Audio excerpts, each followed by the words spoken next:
I'm here with Dr. John Zipperer, who has been applying an effective yet very controversial series of approaches to helping those with addictions. Dr. Zipperer, thank you. So tell me, what's at the root of this? What's going on? How did we get here?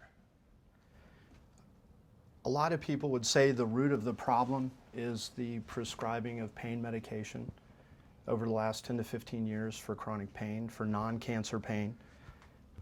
That it's the overprescribing of pain medications, which is what's led to the heroin epidemic we're now facing. So that's what conventional wisdom is, that opiate addiction as it exists in the current form, which is predominantly still pain medication, but switching over to heroin rapidly, that whole epidemic that's occurring is a result of physicians and pharmaceutical industry pumping and pushing pain pills for chronic pain. Okay. And that as a result of that prescribing, the thinking goes, there's increased rates of addiction to opiates, and then eventually that moves on to heroin. And of course that's in the news now because heroin is in a resurgent phase. That's conventional wisdom. The answers that I would give you are so complex that I can't give you a little soundbite about how to go about it.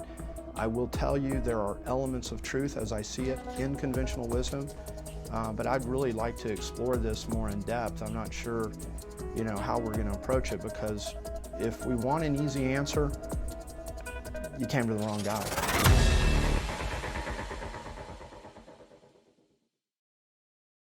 Take, for example, the 1960s. Heroin use was at epidemic proportion in Manhattan, and not just Manhattan, but in New York City and the 5 boroughs. There were so many overdoses occurring that several doctors that were working at one of the premier medical research institutes there decided that they would look at using a medication called methadone as a substitute treatment for heroin addicts because it was becoming an epidemic at that time. Now let's think about it for a minute. Was it common practice in 1962 to prescribe pain pills to people with backaches? Absolutely not. In fact, you couldn't obtain these medicines. In fact, if you talk to doctors of a previous generation and people of a previous generation, frequently people dying of cancer couldn't receive pain medication out of fear they would become an addict. Because to be an addict at that time was to be associated with the lower socioeconomic groupings, i.e. inner city blacks, immigrants, Italians, Puerto Ricans, etc. And there was so much social stigma to the word addict and to opiate addiction that frequently doctors and patients would not even use medications like this for people dying of cancer.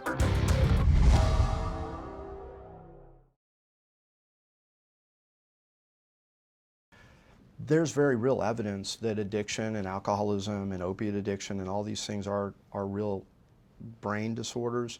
For example, there are genetic studies done with identical twins. There's numerous studies in the alcoholism literature where identical twins separated at birth, raised by adoptive families which are not alcoholic. If one of the twin has alcoholism, the likelihood of the other one is statistically much higher than would happen by chance. And the only way to explain that is there must be a genetic variable.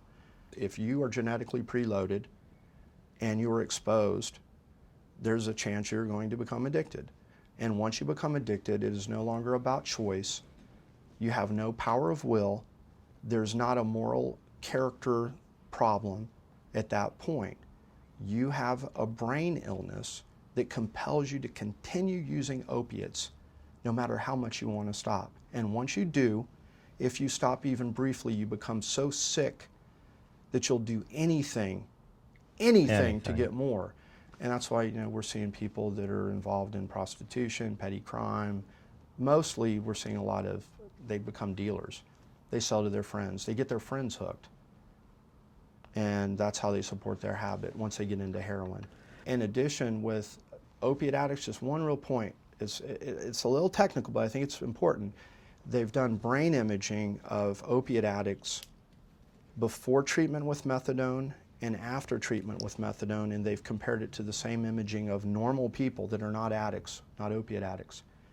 And there's an area of the brain in an active opiate addict that's not in treatment with methadone that lights up that a normal person doesn't have. After 6 months of treatment with methadone, that same scan looks like a normal person's brain.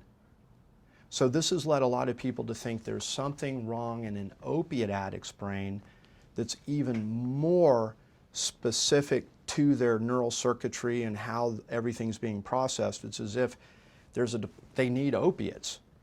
And I've talked to lots of patients that said, you know, the first time I did it, I had a toothache or I broke my wrist, and that's when I got addicted because of the pain pills. Well, wait a minute, what happened? Well, I took it and it helped the pain, but not only that, I felt normal for the first time. It's not even euphoric, it's just normal.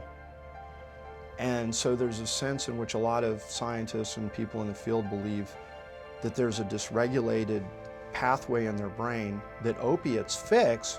The problem is, of course, you can't, you know, I mean, if you're using heroin, you're injecting it, it's, you know, possibly going to kill you. And so giving somebody a long-acting opioid like methadone or Suboxone is giving them medicine to help fix the neural problem in their brain.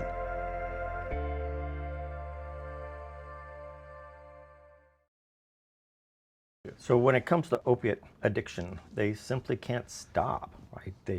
It does no good to throw them into detox. It does no good to throw them into jail. It's beyond their ability to control themselves. This is complicated, but 97% fail. And that's the relapse number after detox for heroin is it's actually over 97%. So what we use medication-assisted treatment for is the person that's tried detox, they've maybe made a few efforts at recovery, they've gone to some meetings, maybe they've been to treatment, and they've been addicted for a while, and they have nowhere else to turn, they can't stop, and they're on a pathway of destruction. We put people on medication, and I've seen people's lives almost instantly transformed. Because once the neurochemistry in their brain is stabilized, they don't have to walk around constantly thinking, how am I going to get money to get drugs? What's the best treatment for opiate addiction? They go, I don't know. Opiates. It's controversial, that's kind of in your face. I'm sure it would make some people cringe. Oh no, don't say that. Right. It's Back medication-assisted to the treatment. fire with fire. But the Right. point is that we are using a medication which is an opioid, either methadone or buprenorphine, to treat the opiate addict's dysregulated neural circuitry and sort of neuroendocrine state. And this is the key distinction that'll help people understand. When we take medicine, or when my patients take medicine as prescribed, for the reason prescribed, that's not a problem.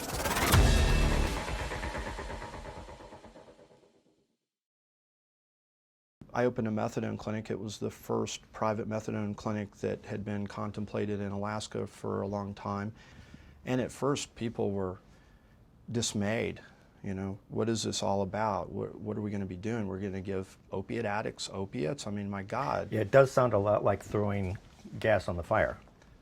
It sounds like that, but really you should think about it more like fighting fire with fire. Okay. Because oftentimes when a forest fire is raging, we have to cut in a fire ahead of it to make a break so that when it gets there, the fire There's will nothing stop. to burn. And that's an analogy I use a lot. People that become addicted to opiates use short-acting opiates like heroin that have very rapid onset. And when you have a short-acting opiate with very rapid onset and permeability into the brain, you get a high from it. And then it wears off. And then you have to get more. And then so you go get more. And it's an up and down, up and down. And that thing that happens with the brain chemistry because of that spiking and depleting and spiking and depleting. And then because it's very expensive, the social situation just spirals out of control. Whereas with methadone, The half-life is about 24 to 36 hours. And after somebody has stabilized, they are on a very constant amount of opioid that's in their system. And because it's not spiking and it's not going down, their brain becomes completely regulated. They don't feel high from it. And if they're on the right dose, you couldn't tell. I have patients that are on methadone maintenance that are on an appropriate dose that are not on other medications, and you literally would not know they're on it unless I told you.